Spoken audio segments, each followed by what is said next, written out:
Mon associée productrice me dit, mais tu te rends pas compte, on a vraiment failli y passer. Le changement climatique est quelque chose d'extrêmement préoccupant. On n'en voit que le début. L'IA pose d'autres problèmes. L'IA va provoquer des pertes d'emplois massives. Et cette fois-ci, c'est les professions dites intellectuelles qui sont en première ligne. Voilà. Plus j'avance, et moins j'ai une vision claire de ce à quoi ressemblera le monde dans une 50aine d'années. Est-ce que vous êtes technophile au point de penser que la science va nous sauver ?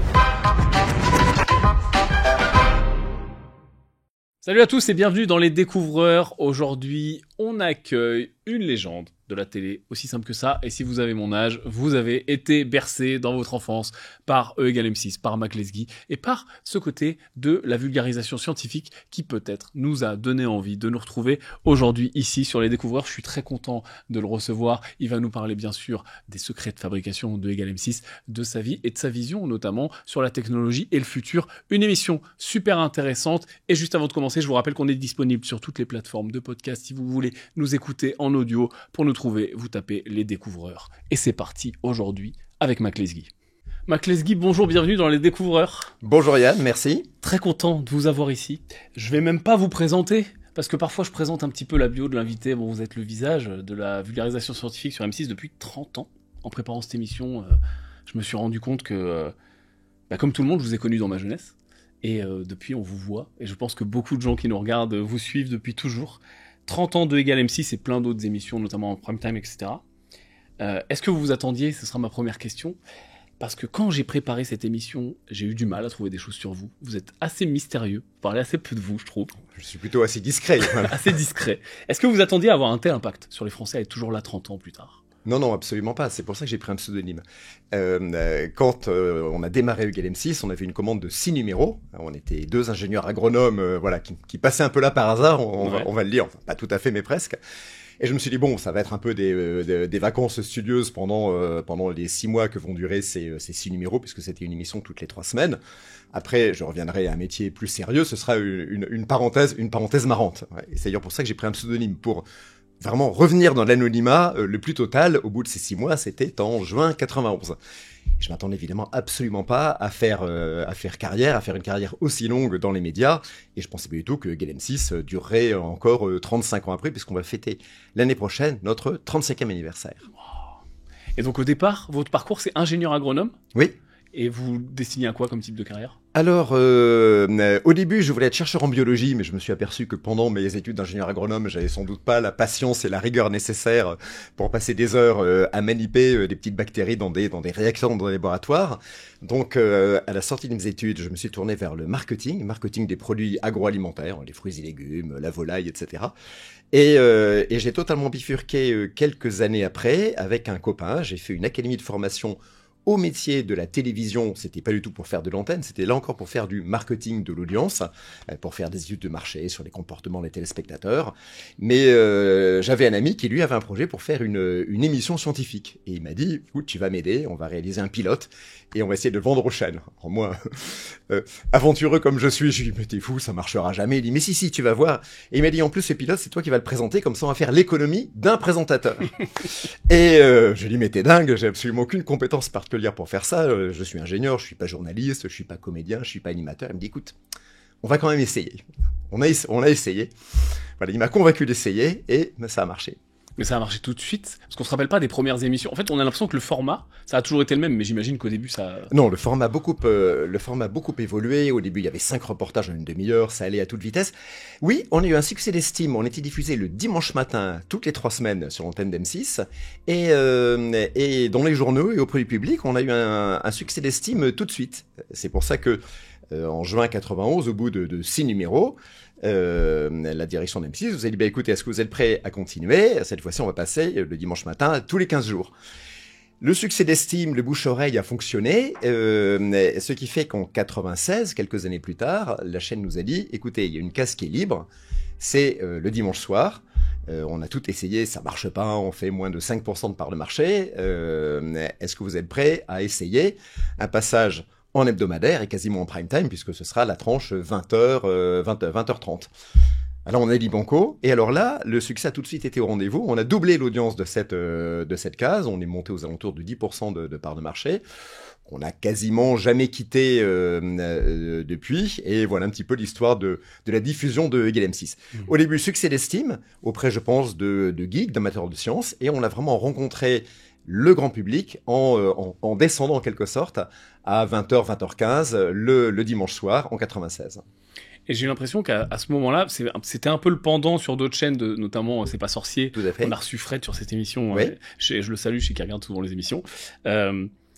Et j'ai l'impression qu'il y a eu un engouement, c'est un peu de là, en France, qui est partie la vulgarisation scientifique, à ce moment-là, à cette époque, dans les années 90. Alors, vous savez, comme tout, il y a des cycles. Quand on est arrivé en télé, en 91, il n'y avait plus du tout d'émissions scientifiques. Il y en a vu avant. Il y avait des De Closet, il y avait Robert Clark. Voilà, moi, quand j'étais petit, je regardais ces émissions de vulgarisation, ça me passionnait.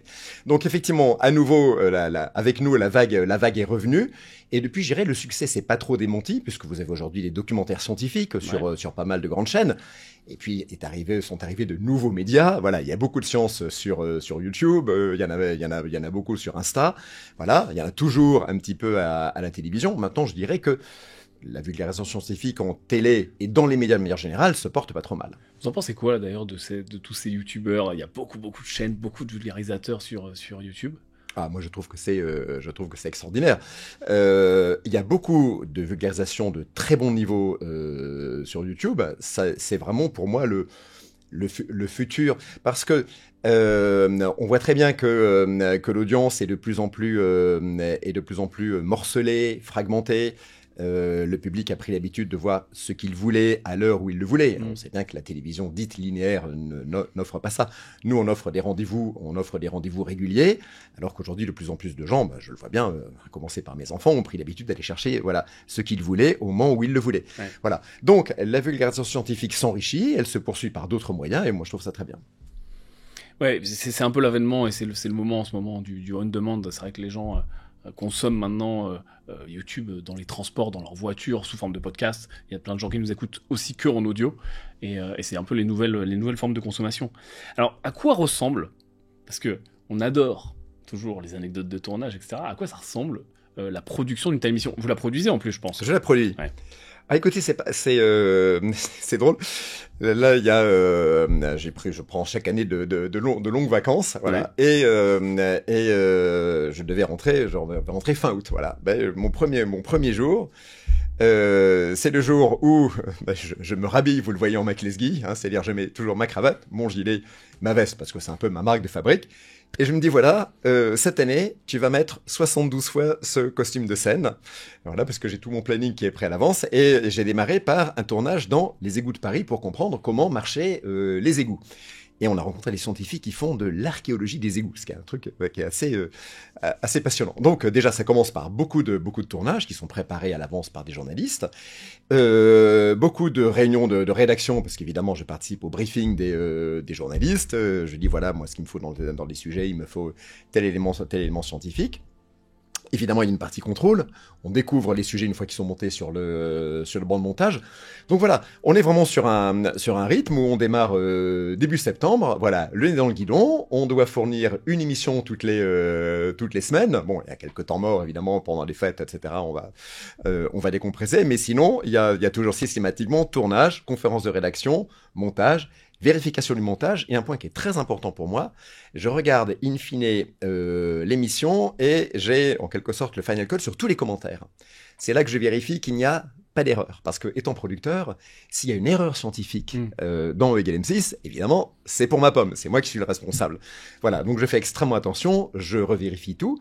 Je dis toujours que Eagle M6, et ça c'était mon motto depuis le début, c'est une émission qui doit plaire au grand public sans déplaire aux scientifiques.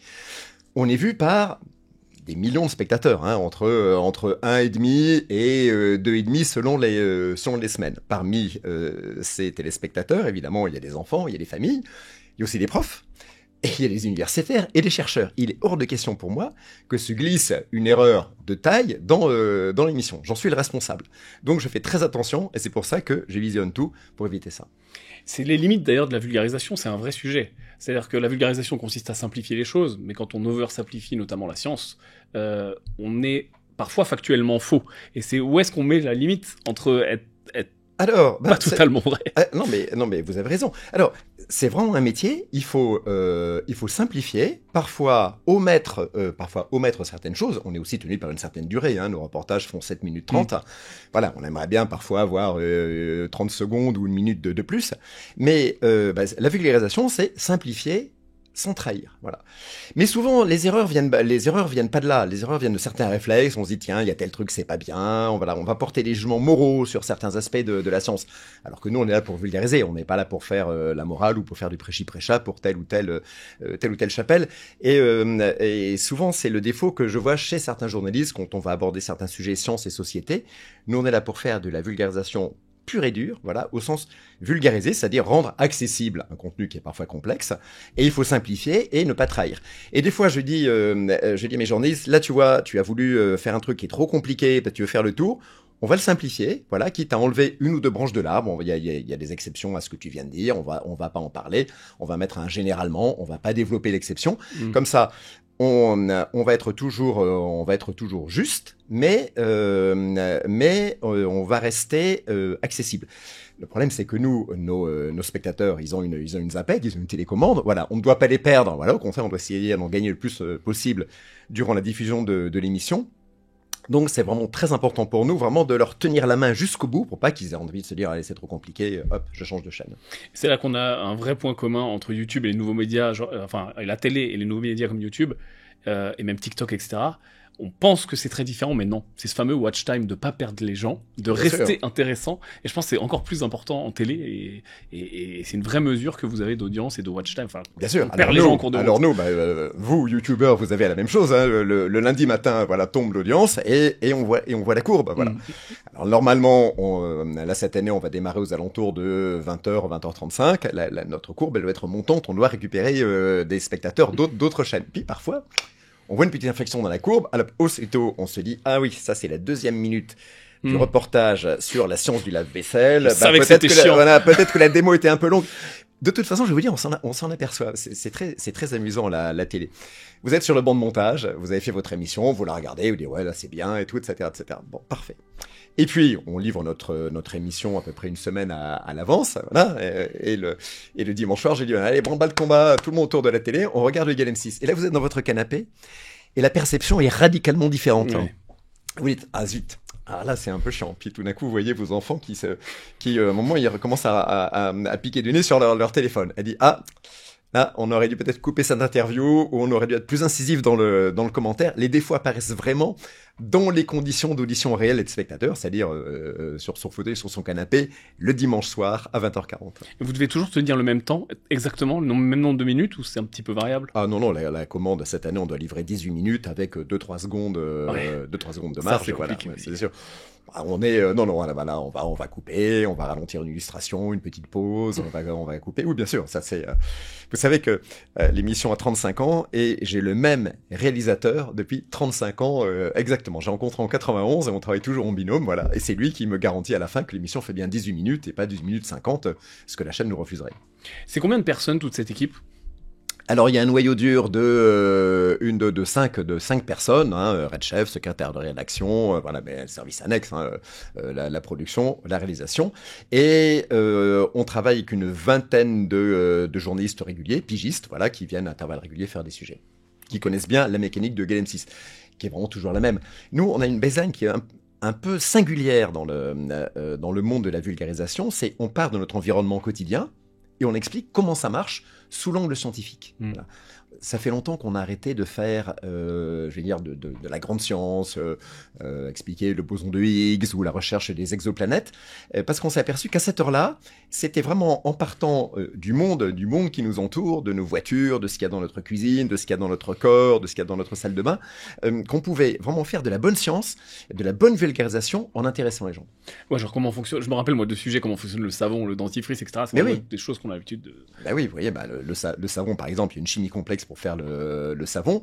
Le savon, c'est ce qu'on appelle la chimie des tensioactifs. Les tensioactifs, ça ouvre sur ces fameuses molécules qui ont un côté hydrophile et un côté hydrophobe. Voilà, donc on va parler de charge, on va parler d'électrons. Voilà, on descend le fil de la vulgarisation avec des physiciens, des biologistes, éventuellement des archéologues, paléontologues, etc. Voilà. Il y a pour tout, on a des spécialistes et nous, les spécialistes, certains sont invités réguliers en quelque sorte de l'émission, d'autres on les voit pour la première fois, savent comment ça marche et ils sont très contents de participer. J'ai l'impression que dès que vous parlez d'un sujet pointu, vous remettez le costume de McLesguy. J'ai eu un EGM6 devant moi. C'est comment fonctionne le savon. C'est gentil. Alors, je dis aussi à mes journalistes, bon, l'idée c'est de faire de la vulgarisation scientifique sérieuse, sans se prendre au sérieux. Moi, je déteste ces gens qui se prennent au sérieux. Qu'est-ce qui fait que j'aime bien aller dans les tournages finalement c'est de discuter avec des scientifiques, d'aller souvent un petit peu plus loin que ce qu'on a dans les reportages. Moi, je suis assez curieux de nature et puis de se marrer. Je reviens de ce tournage sur les égouts qui est tout frais il y a 15 jours. On discute un peu sérieusement. Vous voyez, il y a les collecteurs, etc. Il y a un rat qui passe. Il y a quoi vous avez vécu des... J'ai vu. J'ai trouvé un peu d'infos quand même. Vous avez frôlé la mort sur l'Etna. C'est vrai cette rumeur ? Alors moi je dis que non, mais mon associée productrice me dit mais tu te rends pas compte, on a vraiment failli y passer. Oui, c'était en 91, il y avait une éruption de lave. Aussitôt on va la filmer. Et on prend du retard. Là, bon, il faut imaginer, c'est là ce qu'on appelle la vallée d'El Bové, la vallée du bœuf. Donc elle est remplie de lave. Vous avez des parois assez abruptes. On est en train de marcher le long d'une paroi et il y a une coulée de lave qui arrive vers nous. Et le guide dit faut pas traîner.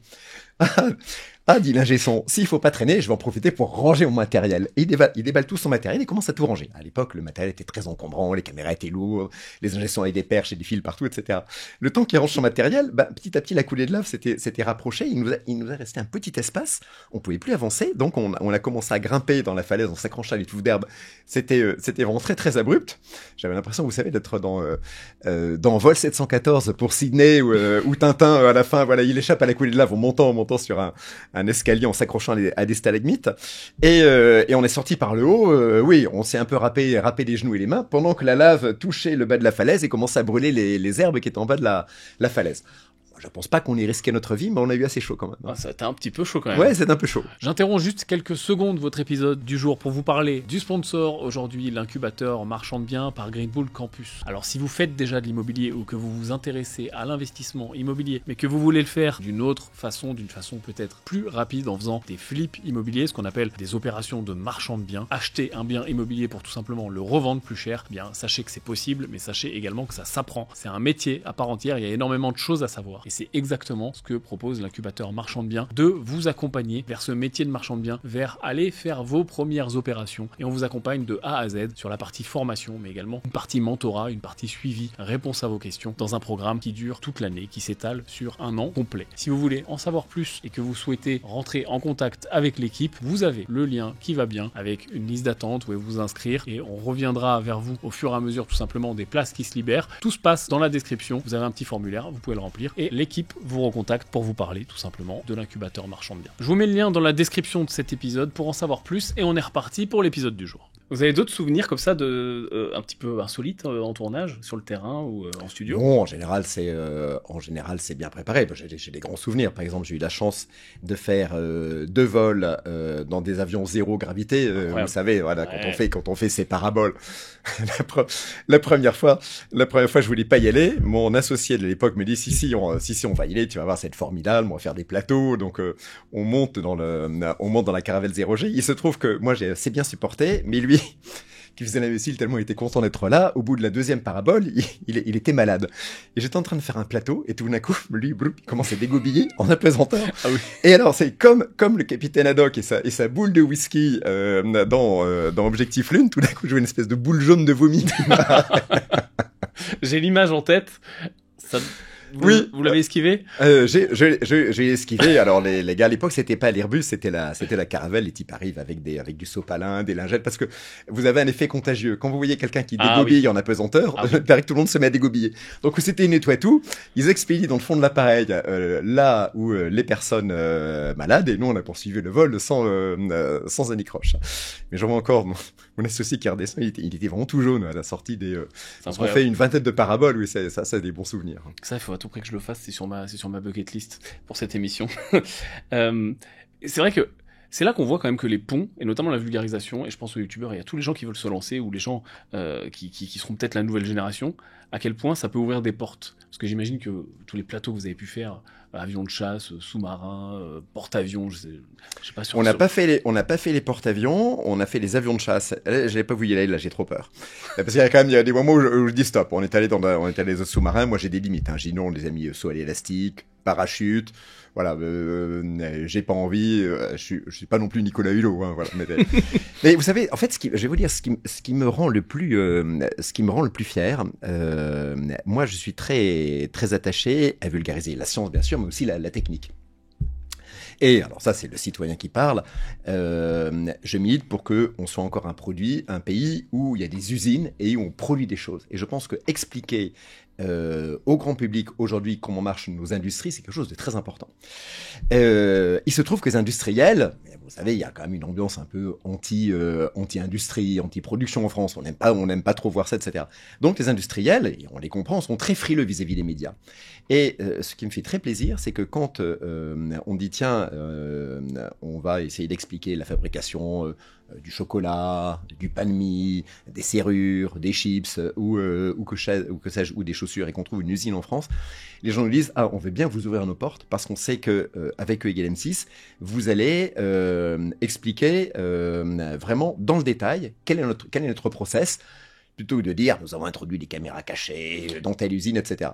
Voilà. Et alors moi, aujourd'hui, parce qu'évidemment il y a des tournages qu'on préfère, etc. Aujourd'hui, mon plus gros kiff, c'est d'aller dans une usine, découvrir les process, voir une chaîne, voir comment ça se passe, voir tout ce qui est mis en œuvre pour produire de la manière la plus intelligente possible, en évitant les gaspillages, en évitant les pollutions externes, en essayant d'économiser l'énergie.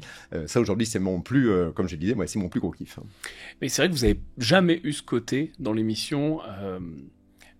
l'investigation, regardez ces méchants riches propriétaires d'usines, chefs d'entreprise. Non, parce que et ça je le déplore. Beaucoup de journalistes aujourd'hui confondent information et dénonciation. Pour eux, pour qu'il y ait un sujet, pour qu'il y ait un reportage, ça peut se comprendre. Il faut qu'il y ait un loup, il faut qu'il y ait un scandale, il faut qu'il y ait un truc qu'on cache et tout, etc., etc. Bon. Il y en a, évidemment, et il faut faire du journalisme d'investigation, etc. Mais informer, c'est pas que ça. Les trains, de dire que 95% des trains arrivent à l'heure, c'est aussi intéressant que de s'intéresser aux 5% de trains qui n'arrivent pas à l'heure. Bon, je suis pas sûr du chiffre, mais je prends ça pour l'exemple. Voilà. Et je dis, nous, on a la chance, on fait une émission de vulgarisation, on a la chance de pas être dans la posture du dénonciateur permanent, mais d'être déjà dans la posture de celui qui informe, qui explique, qui décrypte. Voilà, beaucoup de process industriels se font aujourd'hui sans qu'il y ait de scandale particulier. Sinon ça sortirait. Et moi, ça m'intéresse beaucoup plus d'expliquer comment on fabrique le pain de mie que de dire il n'y a pas de scandale, il n'y a pas de problème sur le pain de mie, on va pas faire de sujet. Voilà. On oublie que le journaliste doit d'abord informer, avant éventuellement, s'il découvre qu'il y a un problème, de dénoncer. Voilà. Je dis pas que ça ne nous arrivera pas un jour, mais aujourd'hui, notre baseline, je crois que le public a besoin d'avoir ce genre d'informations. Le public a besoin d'être informé, qu'on lui explique comment les produits, les services qui arrivent chez lui sont fabriqués, sont conçus, sont réfléchis. C'est quelque chose qui est intéressant. Est-ce que vous avez une liberté totale de choix, ou alors est-ce que la chaîne impose des choses, ou des actionnaires, ou je sais pas, d'autres producteurs? La chaîne, alors, il faut parler du soutien qu'on a d'M6, qui est quand même permanent depuis 35 ans. Ouais, si on est là aussi, c'est parce que les dirigeants d'M6, on est maintenant à la 2e génération, se sont toujours dit, c'est bien qu'il y ait une émission de vulgarisation scientifique sur notre chaîne, et on a été très soutenus. Bien sûr qu'à un moment, il y a eu des baisses d'audience. À ce moment-là, au lieu de dire, bon, on va choisir une autre émission, voilà, on s'est mis autour d'une table, on dit qu'est-ce qu'on peut faire pour remonter l'audience, peut-être raccourcir les sujets, les rendre plus sexy, etc., etc. Donc, on a eu ce gros soutien et on n'a jamais eu de diktat en disant, il est interdit de parler de ça, ou voilà un sujet que vous allez faire de commande sur telle ou telle chose. Ce qui se passe, c'est que on a nos idées, on va les voir 4-5 fois par an, on dit voilà, on aimerait parler de ci, de ça, etc. Ils nous regardent, ils disent ah oui, ça c'est intéressant, ça peut-être que les téléspectateurs vont pas accrocher, vous êtes sûr que, etc. Faites plutôt autre chose. Voilà, on discute des sujets, mais on n'a jamais eu de diktat. Et une fois qu'on a décidé d'investiguer dans un sujet, j'en sais rien moi, la fabrication des pâtes ou le fonctionnement des égouts, voilà, personne nous a jamais dit dans la chaîne et vous n'allez pas parler de ça, vous allez plutôt le présenter comme ci et comme ça. Évidemment, on le renvoie à l'émission avant diffusion. Ils nous disent ah ça c'est intéressant, là on n'a pas compris, etc. Ou là on s'embête un peu, peut-être qu'on peut raccourcir. Voilà, on a ce dialogue permanent pour améliorer la qualité des sujets, mais on n'a jamais eu de diktat sur le contenu et ça c'est quelque chose d'extrêmement précieux. Oui, c'est important.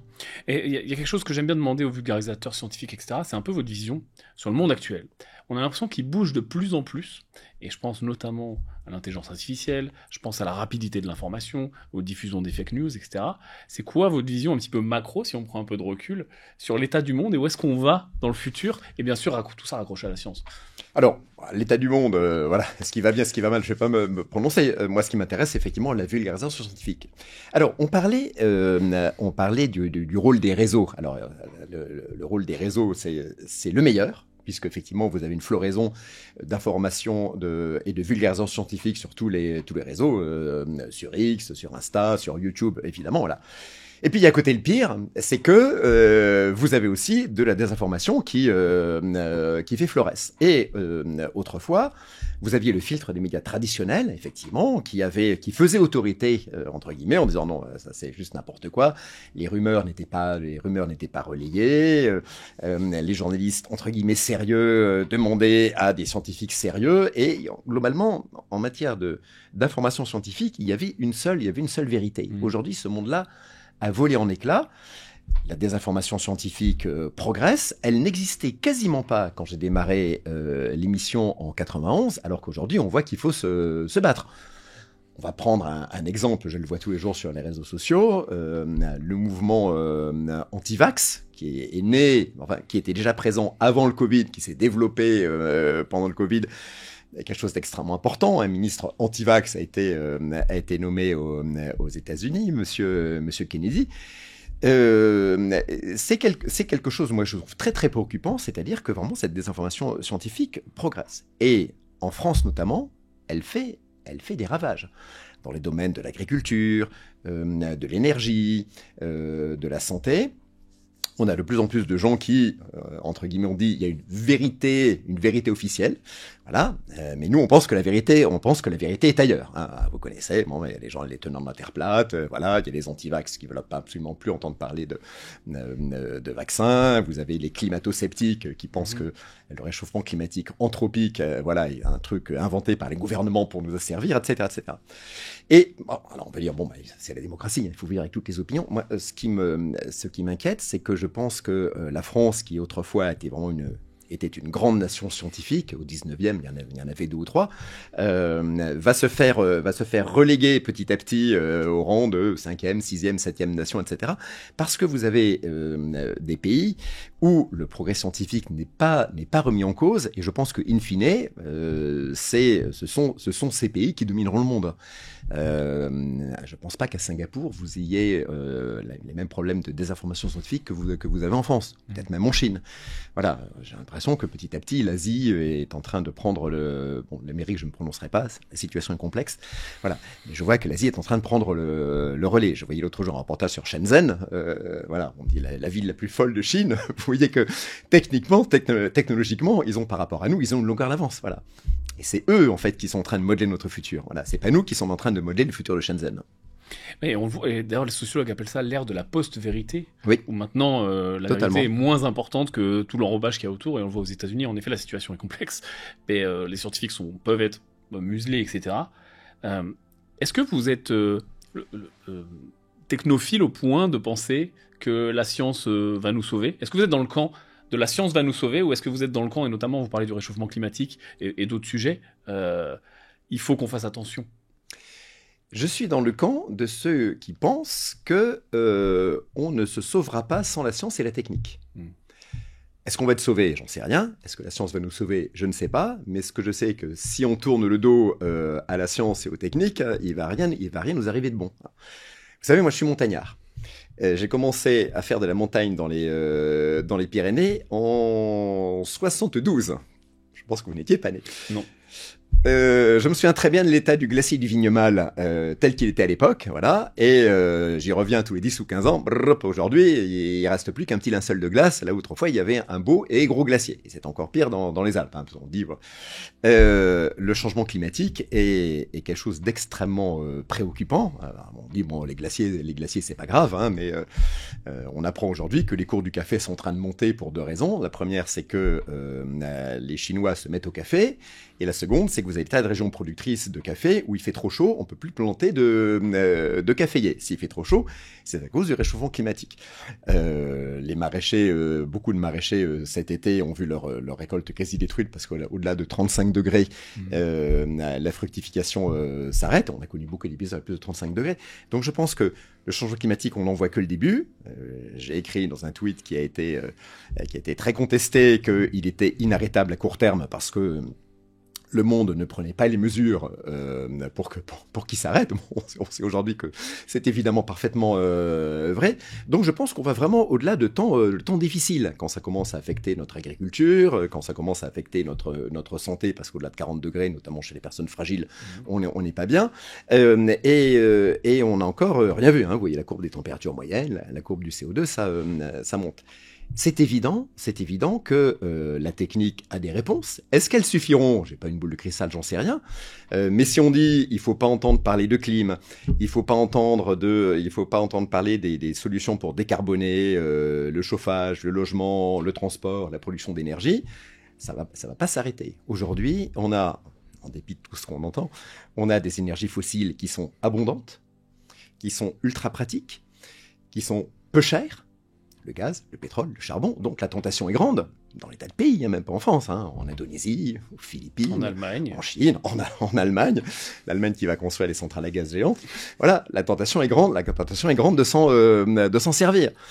La réponse pour décarboner tout ça, évidemment, ce sont des technologies décarbonées. Alors si on dit ah non, on va pas entendre parler de technologie, on va pas s'en sortir. En fait, ce qui est difficile avec ça, vous parlez d'ailleurs du changement climatique anthropique. Si vous oui. pouvez expliquer la différence. Alors, le changement climatique, c'est le réchauffement accéléré qu'on constate année après année de notre climat. Il y a déjà eu bien sûr beaucoup d'évolutions du climat dans le passé. Hein. On les connaît, notamment les dernières, avec au Quaternaire les cycles glaciation, période interglaciaire. Voilà, ce qu'on observe aujourd'hui, c'est une accélération extrêmement rapide et brutale, hein, une seconde à l'échelle des temps géologiques, liée à l'augmentation et cette réaction du climat, on la lie à l'augmentation du CO2. Voilà, il est très facile en laboratoire de constater que le CO2, on s'en rend pas compte, ça se compte en partie par million. J'ai toujours dans un mètre cube d'air, ici, quelle est la quantité de CO2 que vous allez avoir? C'est une très bonne question. Je pense pas énormément, finalement. Je dirais 100 parties par million, quelque chose comme ça. Oui, ça représente quoi? Ça représente quoi? Dans un mètre cube? Ouais, dans un mètre cube. Un dé, quelque chose comme ça? Non, pas du tout. Et non, une partie par million, ça représente... Bon, il y a pas de canette de soda ici, vous voyez. Ça représentait une canette de soda. Dans chaque mètre cube, vous aviez l'équivalent d'une canette de soda. Vous aviez l'équivalent d'une canette de soda dans les années 70. Okay. Voilà. Aujourd'hui, cette canette, c'est une canette et demie. Ah, c'est quand même... Dans 10 ans... On se rend mieux compte comme ça. Dans 10 ans, ça fera 2, et puis peut-être que ça fera 2, 3 canettes, etc. Bon. Vous savez que le CO2 a le pouvoir d'absorber l'énergie, les rayons infrarouges du soleil, donc c'est très facile en laboratoire. Hein. Vous prenez un mètre cube d'air, vous faites changer la variété, et vous voyez que plus vous chargez en gaz carbonique, plus votre air va retenir la chaleur. C'est ce qu'on appelle le forçage radiatif, ou le forçage de l'effet de serre. Donc, il y a une relation évidente entre la température de l'atmosphère et la quantité de CO2 qu'elle contient. Ensuite, d'où vient ce CO2 ? Parce qu'on peut dire, ah oui, c'est quelque chose de naturel, etc. Alors, il se trouve que, comment est-ce qu'on a montré, ça fait très longtemps, personne ne revient dessus, que ce CO2 était d'origine anthropique, c'est-à-dire qu'il était déclenché il provenait des émissions de gaz carbonique liées aux énergies fossiles. C'est que le rapport isotopique entre ce qu'on appelle le biocarbone, c'est-à-dire le carbone relâché par des arbres, par les végétaux, par nous les humains quand on respire, le rapport entre le C16 et j'ai oublié les deux isotopes. Le rapport entre deux isotopes de carbone n'est pas le même que celui que vous libérez quand vous brûlez un litre de pétrole ou que vous brûlez un litre de gaz ou un litre de charbon. Parce que ce charbon, en général, ce pétrole se formait à l'ère primaire ou à l'ère secondaire, à une époque où les rapports isotopiques n'étaient pas les mêmes. Voilà. Donc petit à petit, on voit la composition isotopique du carbone, du gaz carbonique de l'atmosphère qui change. C'est tout à fait lié, on fait des calculs simples, on regarde, c'est tout à fait lié à ces émissions liées à nos énergies fossiles, à la combustion des fossiles. Et voilà pourquoi le climat se réchauffe. Donc on dit oui, il faut être vertueux, il faut faire de la sobriété, etc. Bon, ça c'est un peu des discours un peu idéologiques. La vraie question qui est simple, si on veut que ça s'arrête, c'est qu'il faut limiter nos émissions de carbone fossile. Autrement dit, il faut limiter la combustion de charbon, de pétrole et de CO2. Même pas leur extraction. Je dis toujours, le pétrole, c'est un truc génial. Avec le pétrole, vous faites du plastique. Voilà, avec le plastique, vous faites des tas de choses. Vous faites des emballages, etc. Vous soignez les gens. Imaginez un hôpital sans plastique. Oui, c'est absolument. Tout le monde meurt. Vous fermez l'hôpital. Vous revenez. Il faut du plastique. Le crime, c'est pas d'extraire du pétrole. Le crime, c'est d'extraire du pétrole pour le brûler et aussi pour faire 10 mètres à votre voiture, voilà, ou pour vous chauffer. C'est un truc qui est tellement précieux. C'est une telle source merveilleuse de tas de molécules organiques qui permettent de faire qui permettent de faire des médicaments. Vous faites des seringues, des poches en plastique, ça c'est plus quelque chose de plus contestable. Voilà, mais vous avez des tas de moyens de valoriser ce pétrole. Il faut arrêter. Pour que nous ayons de l'énergie, il faut arrêter ces sources fossiles. Quand vous avez dit ça, vous dites c'est un problème technique. Les énergies décarbonées, on en connaît plein, il y en a, ou très très peu carbonées. Il y a des tas de moyens de se déplacer, il y a des tas de moyens de se loger, il y a des tas de moyens de produire des aliments sans avoir recours à ces énergies fossiles. Il faut les mettre en œuvre. Le seul débat, il est là. Est-ce que le monde a la volonté? Alors la France, vous savez, c'est entre 1 voire 2% tout mouillé des émissions, selon qu'on compte les émissions importées ou pas. Bon, nous, on peut faire tout ce qu'on veut, ça voilà. L'important, ça ne changera que lorsque le monde entier aura pris le problème en tête. La fable des fameuses phrases des colibris, etc. Bon, c'est gentil dans les écoles, mais c'est pas avec ça qu'on va décarboner notre société. Oui, d'accord. Et souvent, les gens, le grand public, j'entends par là, son excuse, entre guillemets, et je pense qu'il a bien raison, c'est de dire, mais regardez, les gouvernements, les grands, les pays, la Chine, et les entreprises, les industries ne font pas le premier pas. Donc pourquoi on le ferait nous? Et en fait, on a toujours cette espèce de blocage. Insoluble. Oui, c'est assez insoluble. Pas tout à fait juste de dire que les entreprises n'ont pas le premier pas. Parce que, en fait, quand vous avez des gros moyens, vous faites de grosses économies. Voilà. Vous avez beaucoup d'industries qui ont beaucoup travaillé à décarboner leurs outils de production. Et en France, par exemple, alors vous dire, on n'a plus beaucoup d'industries, mais au moins celles qui restent ont fait de gros efforts pour décarboner leur chaîne de production. Nous, on a fait beaucoup d'efforts il y a très longtemps, dans les années 70, pour décarboner notre énergie électrique. On est à peu près les seuls en Europe. On n'est pas très imités, mais ce sont les gros efforts qui permettent de faire de grosses économies. Voilà. Nos petits efforts à nous permettent de faire des petites économies. Jean-Marc Jancovici, que chacun connaît, dit toujours, voilà, l'État peut faire et les grands industriels peuvent faire de gros efforts, voilà, ils le font déjà en partie, voilà, les nôtres pèsent peu. Et effectivement, on dit si le monde, à quoi ça sert nous que nous fassions des efforts si le monde entier n'en fait pas? Ça, c'est une vraie question. Je pense que on peut avoir la France peut avoir une valeur d'exemplarité en montrant au monde que on peut y arriver. C'est-à-dire, on est très loin. Vous savez, la société à 2 tonnes. Les scientifiques ont fixé le cap. On devrait être, pour avoir un bilan carbone acceptable, on devrait être à 2 tonnes par an et par personne. On est tous très largement au-dessus. Hein. Rien que pour venir à Nice, je sais pas combien j'ai brûlé de kilos de kérosène, on est très au-dessus. Bon, c'est une goutte d'eau dans un océan de surplus. Il faut tendre à ça, mais la vraie question c'est, même si nous avions une politique en matière d'émissions de carbone exemplaire, est-ce qu'on convaincrait d'autres pays, pardonnez-moi, qui s'en foutent beaucoup plus que nous, de nous emboîter le pas? Ça, la question mérite d'être posée. Et même nous, je pense qu'il y a des tas de choses qu'on pourrait faire. On n'a pas envie de les faire pour des tas de raisons. Certains s'y opposent, donc on est très loin du compte. Donc, le réchauffement va continuer, hein, parce que le réchauffement est un phénomène qui est provoqué par les émissions mondiales de carbone. Tout ce qu'on peut faire aujourd'hui, c'est s'y adapter. Et même encore là, il y a des débats sur l'adaptation. On l'a vu cet été, il y avait une grande polémique sur la climatisation. Non, c'est de la maladaptation, etc., etc.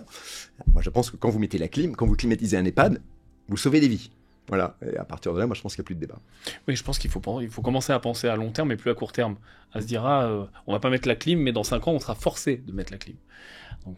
Et donc l'avenir, c'est quoi? C'est les voitures électriques, c'est Elon Musk, c'est quoi votre vision sur ce mec qui est extrêmement contesté J'ai peine à avoir une.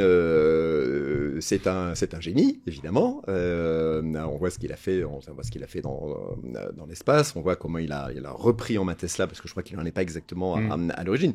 C'est un visionnaire. Je sais même pas si lui, il a une vision. Il a une vision du futur. Moi, ce que je trouve très frappant, je dis toujours aux gens, il faut voyager un petit peu. Il faut quand même aller voir ce qui se passe à l'extérieur de nos frontières. Je crois que il y a 2 ans, j'étais aux États-Unis. Voilà. C'est un grand pays, c'est un des premiers émetteurs de gaz carbonique au monde. Ouais. Et c'est une société, mais qui se moque, mais royalement, de savoir si il faut recycler l'eau des toilettes pour faire baisser son bilan carbone. Vous êtes sûr? Il y a des V10 partout, ils ont tous des gros 4x4. Ils ont tous des gros 4x4, etc. Et vous dites, mon Dieu, mais où est-ce qu'on va? À quoi ça sert que je me restreigne? Voilà, on a l'impression d'être un anorexique au milieu d'un festin d'obèses. Vous dites, voilà, à quoi nous on sert? Est-ce que les États-Unis même ont une vision de ça? Je me méfie beaucoup de la futurologie. Vous savez, on dit tout ce qu'on sait, c'est que le climat va continuer à se réchauffer, avec d'ailleurs des rétroactions qui sont peu connues. Hein. On parle de menaces sur le Gulf Stream qui, paradoxalement, tempère l'Europe de l'Ouest. Ça pourrait s'arrêter. À ce moment-là, il ferait plus froid dans un monde plus chaud. Voilà, il y a encore quelques incertitudes, mais globalement, la tendance, et on la connaît, elle est très bien décrite par les modèles régionaux en France. C'est un climat de plus en plus méditerranéen, avec sans doute un renforcement des précipitations en hiver, des sécheresses et des épisodes caniculaires toujours plus longs en été, ce qui pose d'énormes problèmes d'adaptation à notre flore et à notre faune. Hein.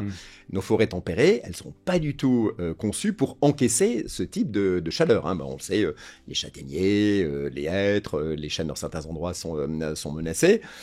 La forêt va changer. Hein. La faune va en pâtir, nos cultures vont en pâtir, etc.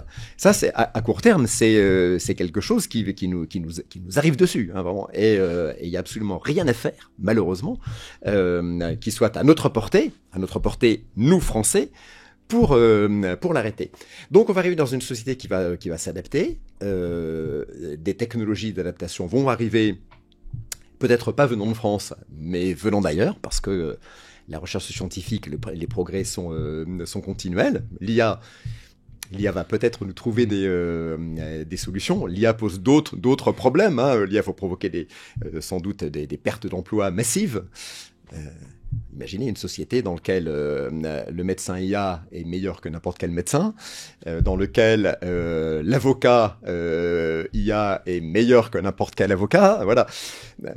Les robots, la mécanisation ont touché beaucoup d'emplois peu qualifiés dans les usines. Voilà. Et cette fois-ci, c'est les professions dites intellectuelles qui sont en première ligne. Voilà. Donc il va y avoir des révisions qui vont être déchirantes. Hein. Moi, je suis un gros optimiste. Voilà. Je pense il y aura du tangage, qu'on s'en sortira toujours. Mais plus j'avance, et moins j'ai une vision claire de ce à quoi ressemblera le monde dans une cinquantaine d'années.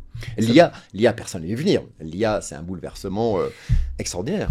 J'écoutais Sam Altman, voilà, qui disait, je crois, hier, qu'est-ce qui se passe quand le président des États-Unis dit bon, là j'ai une mission importante à prendre, j'avais demandé à ChatGPT 7. Ah, là vous dites, on bascule dans un monde nouveau. Mais je pense que c'est déjà le cas. Je parle à beaucoup de scientifiques avec cette émission. La plupart utilisent l'IA et ceux qui l'utilisent pas, beaucoup me disent bon, je suis trop vieux pour ça, je laisse ça aux jeunes. Mais dans leur équipe, on l'utilise. Mais ils l'utilisent quand même à leur niveau tout simple avec ChatGPT pour l'aider à faire ses courses, quoi. Hier, on avait encore un scientifique assez âgé qui nous disait qu'il l'utilisait chaque jour. Et on va vers un bouleversement et ça devient de plus en plus dur, on a l'impression, de se projeter à 30, 40, 50 ans, chose qu'on arrivait à faire très bien, j'ai l'impression, du temps, moi, de ma jeunesse, et j'imagine la vôtre. On pensait aux années 2000 avec des voitures qui allaient voler. Bon, elles volent pas encore, mais... Alors, c'est quand même un bon exemple. Vous dites, oui, on se projetait, mais regardez toutes les erreurs qu'on a fait. Effectivement, moi, j'ai fait plein de sujets dans les années 90 sur les voitures volantes. On les attend toujours. Et à l'inverse, j'ai pas fait de sujet avec un téléphone au bout de la main où on pourrait faire ses courses, faire son bilan sanguin et réserver une voiture à l'autre bout du monde. Voilà, ça on l'a pas vu venir. Voilà, en fait, la futurologie, vous partez d'une situation et vous prolongez les tendances. Voilà. C'est oublier tout ce qui est de nouveau qui va arriver. Et d'ailleurs, Sam Altman dit un truc qui est très intéressant. Il dit l'IA, globalement, c'est la somme de nos intelligences collectives. Et c'est pour ça qu'il est meilleur que nous. Hein. Le médecin, voilà, le médecin, c'est la somme de millions de médecins sur des sources qui sont accessibles. C'est pour ça qu'il est meilleur. Mais voilà, il regroupe le savoir-faire de 100 millions de médecins. Voilà. Par contre, il n'a pas la créativité du seul médecin qui va avoir l'idée de dire ah, cette maladie elle me ressemble à un autre si je repositionnais tel médicament. Voilà, vous voyez l'étincelle créative. Et il dit petit à petit que si on se contente de suivre la somme de ces intelligences collectives, on va passer à côté de la créativité, de l'étincelle créative qui fait tout d'un coup on sort des clous et on arrive à une innovation à laquelle personne n'avait pensé. Si les gens y ont pensé, même 10, l'IA va aller le chercher. Mais si personne n'y a pensé, l'IA va pas l'interroger. Voilà. Et c'est ce petit surplus, ce supplément d'âme, pour l'instant sur lequel nous avons pour combien de temps encore, je ne sais pas, une longueur d'avance. Je dis toujours aujourd'hui maintenant à mes journalistes, quand vous préparez un sujet, commencez par poser toutes les questions possibles à l'IA sur le sujet. Voilà. Et à partir de là, essayez de réfléchir à la manière amusante, intelligente, créative de mettre en forme le sujet, parce que ça, c'est pas ChatGPT qui va vous le dire. Pour combien de temps encore l'IA ne va pas être créative, intelligente? Alors déjà, on est déjà pas d'accord sur la définition de l'intelligence. Hein. Les chercheurs sont pas spécialement d'accord. Pour l'IA, c'est difficile. Il y en a pas. Hein. Tout simplement, voilà, il y en a pas une, mais il y a des. Voilà, il y a des. Voilà. C'est toujours la. Ouais, on est dans la logique floue. Alors pour combien de temps? Oui, ça. Honnêtement, je ne suis pas spécialiste. J'en sais rien. Vous savez, il y a une chose qui me frappe beaucoup. Je me souviens qu'il y a des années, quand sont apparus les premiers simulateurs financiers de prêts immobiliers, les banques les ont achetés et c'est arrivé sur Internet. Et donc, vous rentriez vos revenus, vos incidents de paiement, etc. Et ça vous disait si oui ou non le prêt vous sera accordé par la banque. Ça fait 40 ans que cette situation existe, voilà. Ça fait 40 ans que quand vous voulez faire un prêt immobilier, vous allez voir votre conseiller bancaire pour l'écouter vous dire ce que le logiciel vient de lui sortir, voilà. Mais vous avez toujours ce rapport d'homme qui est important au moment de prendre cette décision importante qui est je fais mon prêt immobilier ou je ne le fais pas. Donc on garde encore une certaine utilité, mais pour combien de temps oui. Je pense que dans quelques années, par exemple, sur des tas de choses extrêmement simples, dans le monde de la santé, par exemple, voilà, ce sera tout à fait superfétatoire d'aller voir un généraliste. On va soulager des dizaines de consultations inutiles. Et puis on pourra même demander à mettre un petit correctif en disant si vous allez trop voir votre généraliste, à un moment il y avait des vignettes, boum, plus de remboursement par la sécurité sociale. Mais bon, en même temps ça coûtera rien. Donc on parle de Sam Altman et ChatGPT. Ils ont fait un modèle qui s'appelle ChatGPT 4B qui est spécialisé dans l'étude du microbiote et des cellules, etc., ils ont réussi, ils l'ont annoncé, je crois, la semaine dernière, à renverser l'âge d'une cellule, à faire rajeunir une cellule pour de vrai, avec des vrais critères scientifiques. Donc, je pense que la plupart des gens sont d'accord de dire que l'IA va nous aider à guérir des maladies, à augmenter notre espérance de vie, mais dans le même temps, à potentiellement moins travailler, baisser les coûts de production, rendre inutiles des professions intellectuelles. À quoi va ressembler la société dans le futur? Qu'est-ce qu'on va faire, nous, en tant qu'humains? Quand on n'aura plus besoin de travailler, qu'on va vivre 200 ans et qu'on sera soigné très rapidement, l'art, la science, le théâtre, la pêche, qu'est-ce qui va nous rester? Oui, et comment on va créer de la valeur ajoutée, parce que tout ça a un coût. Mais quand vous prenez l'exemple de la France, vous voyez quand même que dans un pays où globalement on s'est dit on va déléguer beaucoup de la production manufacturière à des pays où la main d'œuvre est moins chère, on a un pays dans lequel ça se passe pas bien, qui a une balance commerciale très déficitaire, qui s'appauvrit petit à petit. Tout est relatif, hein. Le pouvoir d'achat continue à augmenter, mais on a quand même l'impression que le pays s'appauvrit, et on voit qu'on a l'impression qu'il nous manque ce pilier industriel qui faisait autrefois notre force.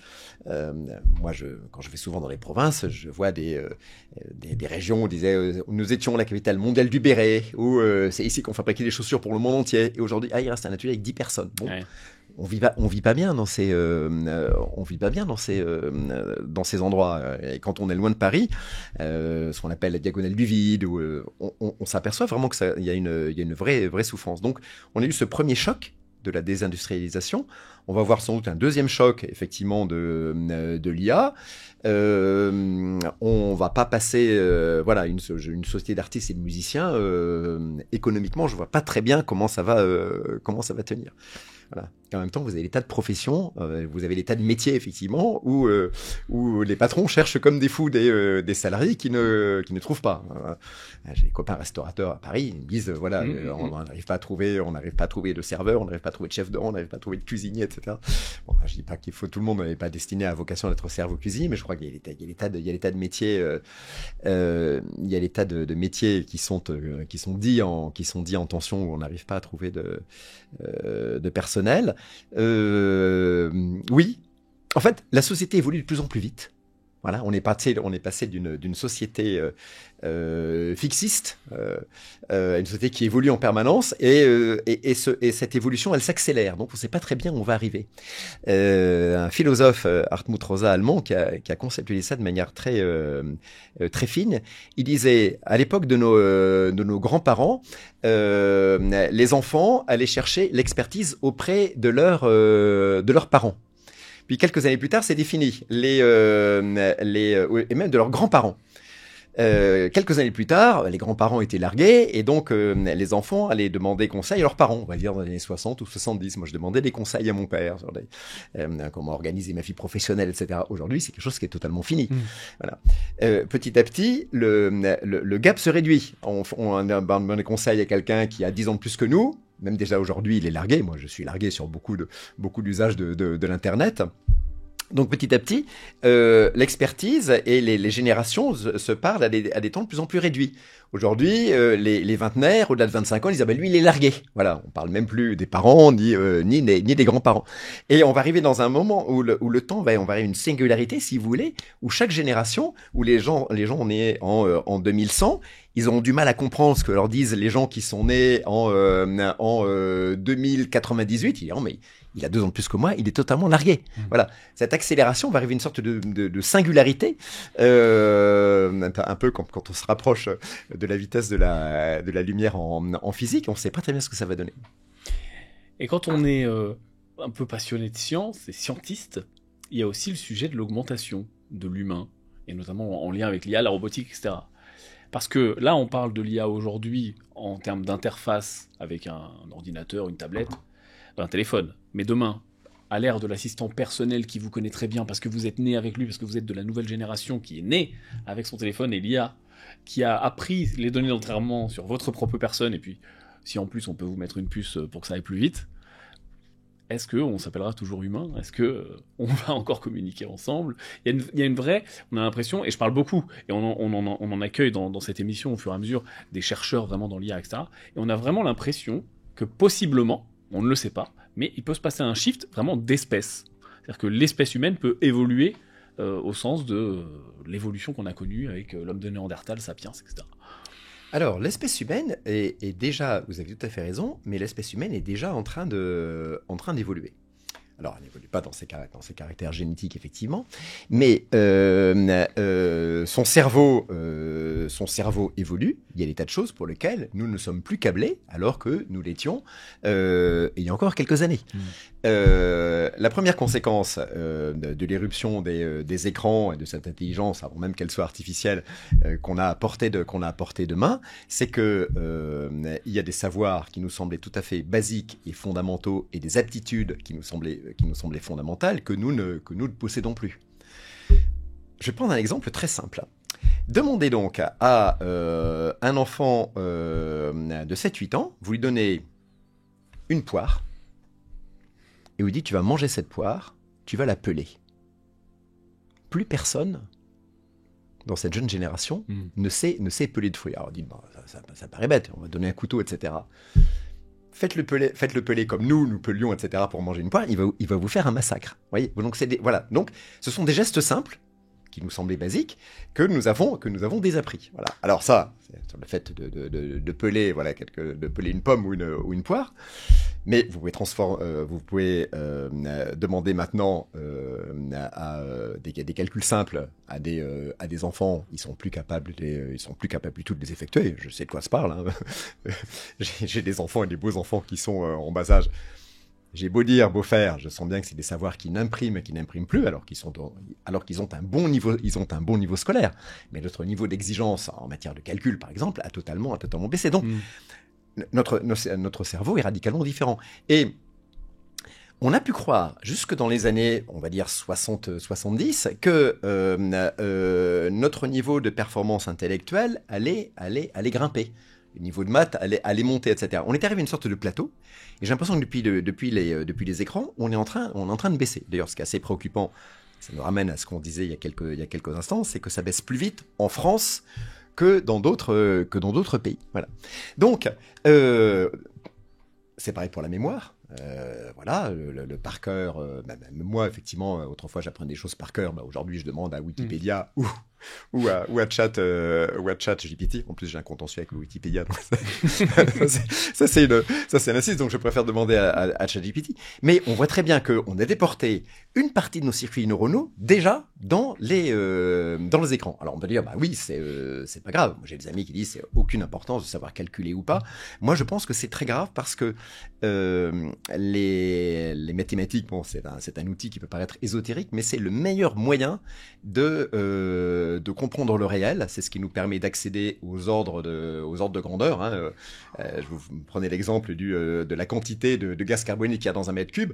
Quand je pose cette question, personne ne le sait en fait. Alors que quand vous dites, ah bon, voilà, ça fait 300 millilitres par mètre cube, etc., aussitôt vous commencez à dire, attendez, 300 millilitres, mais c'est juste 33 centilitres, 33 centilitres, bingo, c'est une canette de coca. Vous voyez, ça va vite. Si vous avez plus cette gymnastique, vous perdez le sens des ordres de grandeur.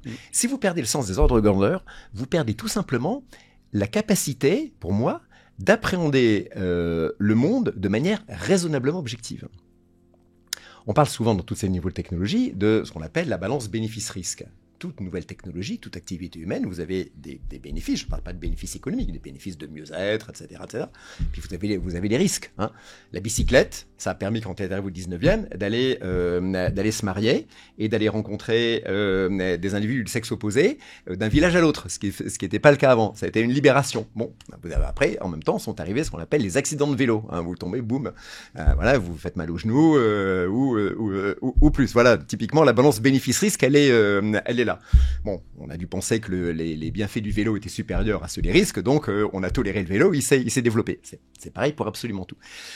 si vous avez plus cette capacité d'apprécier les bénéfices et les risques de chaque activité humaine, de chaque technologie, on arrive dans un monde totalement irrationnel. Et je pense qu'un monde totalement irrationnel, c'est pas un monde qui est heureux. Alors, on va sans doute effectivement, pour revenir à votre question, on va nous greffer des tas de trucs. Il va y avoir des interactions, on va avoir des lunettes connectées, on va vivre plus longtemps. Dans quelles conditions qui va voilà, où est le bénéfice vivre plus longtemps, c'est une chose, où sont les risques, je sais pas trop. Essayons déjà de vivre en bonne santé, voilà. Ça, Dieu merci, on fait beaucoup de découvertes en la matière. On a découvert d'ailleurs que le sport permettait de vieillir en bonne santé. Et vous voyez, au moins une lueur d'espoir. La France résiste. Beaucoup de gens se sont mis au sport. Voilà, le sport, c'est le meilleur, et l'activité physique, c'est le meilleur remède. Non pas pour vivre plus longtemps, mais pour vivre plus longtemps en meilleure santé. C'est-à-dire raccourcir ce délai que vous avez entre la fin de vie en bonne santé et votre mort. Voilà, parce que c'est quand même l'idéal qu'on puisse se souhaiter. C'est-à-dire, voilà, il a vécu jusqu'à 90 ans en excellente santé et il est mort. Dans son sommeil, tranquillement. Dans son sommeil, tranquillement. Après voilà. 10 ans de cancer. Tout selon ton rêve.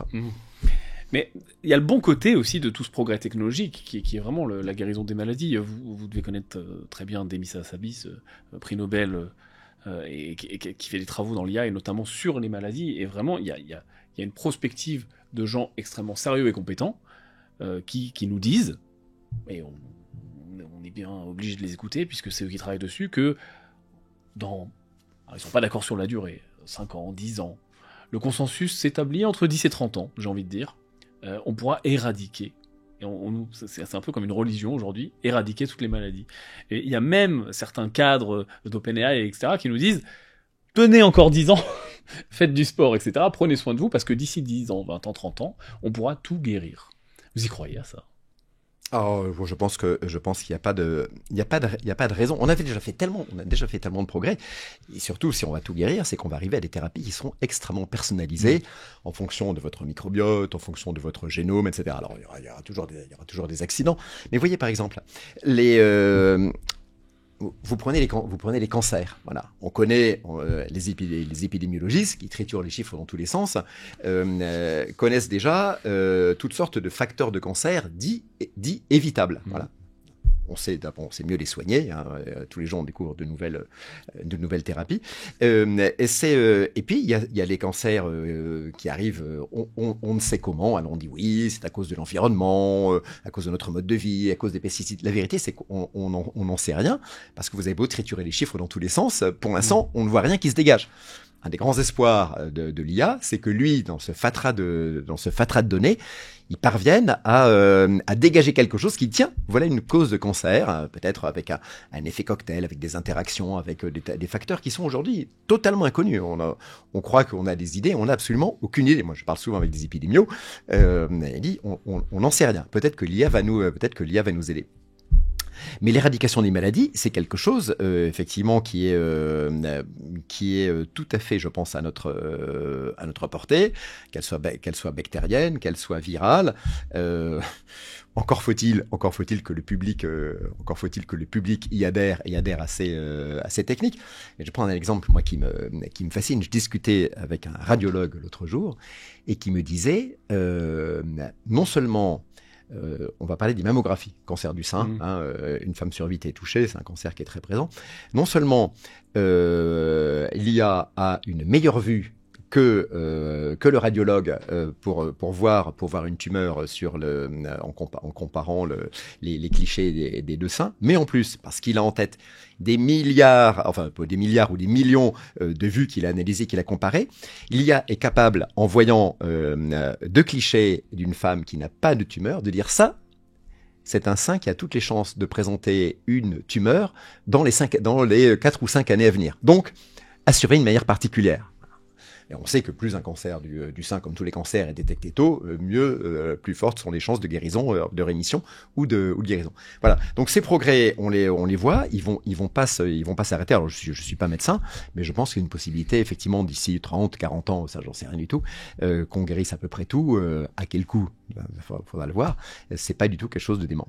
Vous êtes plutôt dans le camp des vulgarisateurs et des scientifiques qui voient le verre à moitié plein pour le futur. par Oui, de toute rapport à façon, tous ces de sujets. toute façon, voir le verre à moitié vide, c'est quoi? On dit parfois vous êtes techno-solutionniste. Oui. Je dis bon, peut-être si vous voulez. Oui, je crois qu'effectivement le progrès technique c'est un truc qui avance. On le voit. Je dis mais c'est quoi quand on réfléchit? C'est quoi le contraire de techno-solutionniste? Alors on peut dire techno. Alors s'il n'y a pas de solution, il faut s'en passer. Donc on va dire peut-être techno-nihiliste, peut-être. Mais alors qu'est-ce qu'on fait? Qu'est-ce qu'on enlève comme technologie du quotidien dont on se dit ça nous sert à rien? On peut aller loin comme ça, hein. Ça, à partir du moment où on a inventé l'écriture, déjà l'écriture ça fait beaucoup de mal à la mémoire. Vous savez que les druides gaulois disaient, enfin c'est César qui nous raconte dans la guerre des Gaules, il se méfiait de l'écriture parce qu'il dit ça amoindrit les capacités de mémorisation de nos apprentis druides. Je caricature un peu, mais c'était un peu ça. Si ça se trouve, c'est vrai. Moi, je fais beaucoup j'adore faire des émissions sur les savoirs scientifiques du passé. Dont certains qu'on a sans doute perdus. Demandez à quelqu'un de tailler un silex à la manière d'un homme du Magdalénien, vous allez avant de maîtriser le savoir-faire, vous allez passer une vie, hein, et c'est pas sûr que vous soyez au niveau de ce Magdalénien, voilà, qui a un savoir-faire technique qui était assez étonnant. On a perdu beaucoup de savoir avec les techniques. Est-ce qu'on s'en porte plus mal pour autant? Non. Et vous, alors, du coup, là-dedans, vous allez où? C'est quoi votre futur? Mon futur, c'est de continuer à vulgariser la science, tant que je rencontre l'intérêt du public, par toutes les manières possibles.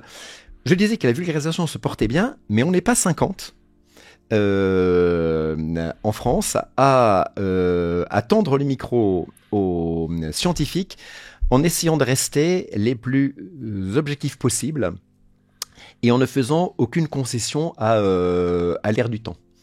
Une molécule, c'est une molécule. Si un médicament marche ou pas, on va regarder les études qui ont présidé à son autorisation de mise sur le marché, à son AMM.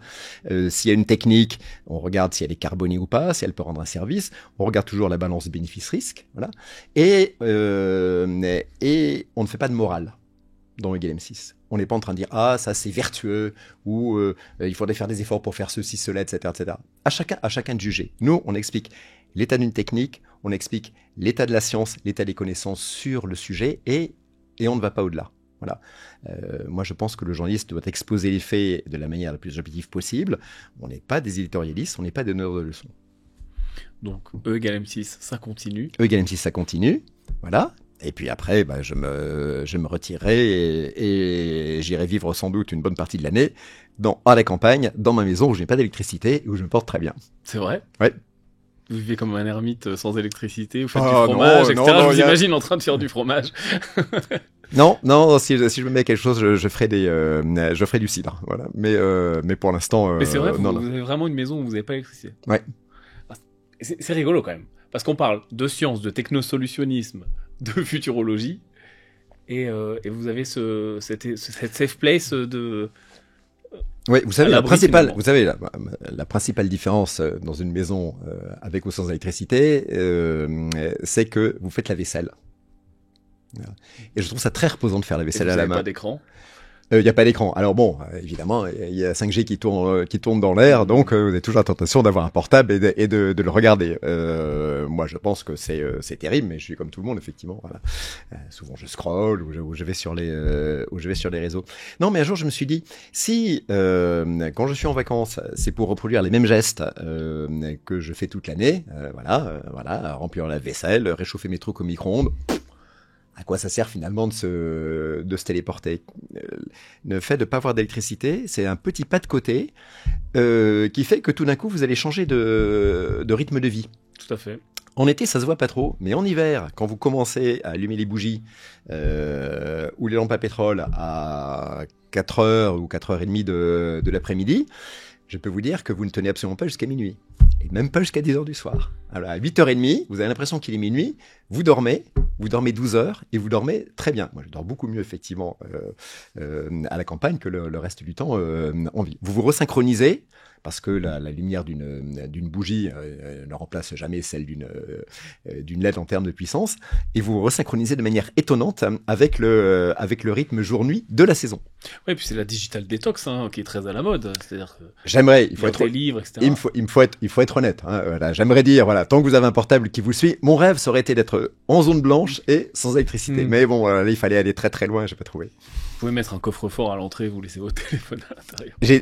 J'ai pensé à tout ça. J'ai pensé remettre peut-être même un vieux téléphone fixe, vous savez, etc. Avec le cadran, ou même je crois qu'à touche, il est plus, non, à cadran, il est plus supporté, même un truc à touche avec un vieux répondeur. Voilà, faudra peut-être que j'y travaille. Qu'est-ce qu'on vous souhaite? Quelle trace vous voulez laisser? Oh, je pense laisser aucune trace particulière. Ce qui me rend très fier, c'est que quand je vais en reportage, notamment dans pas mal de labos, dans des écoles d'ingénieurs, dans des universités, rencontrer des chercheurs, voilà, il y a souvent un thésard ou un doctorant qui vient me voir et qui dit « Ah, je vous regardais quand j'étais petit et vous avez contribué à l'éveil de ma vocation scientifique. » Voilà. Et bon, le souvenir que j'aimerais laisser, c'est un gars un peu rigolo qui parlait de science sans essayer de trop se prendre au sérieux, voilà, mais qui a éveillé ma curiosité, voilà. Je pense que ce sera déjà beaucoup. Bien. Je pense que ça marche bien. Je pense que vous avez éveillé la curiosité de beaucoup de gens qui nous regardent, la mienne également. Merci beaucoup, Mac Lesguy. À bientôt. Merci Yann.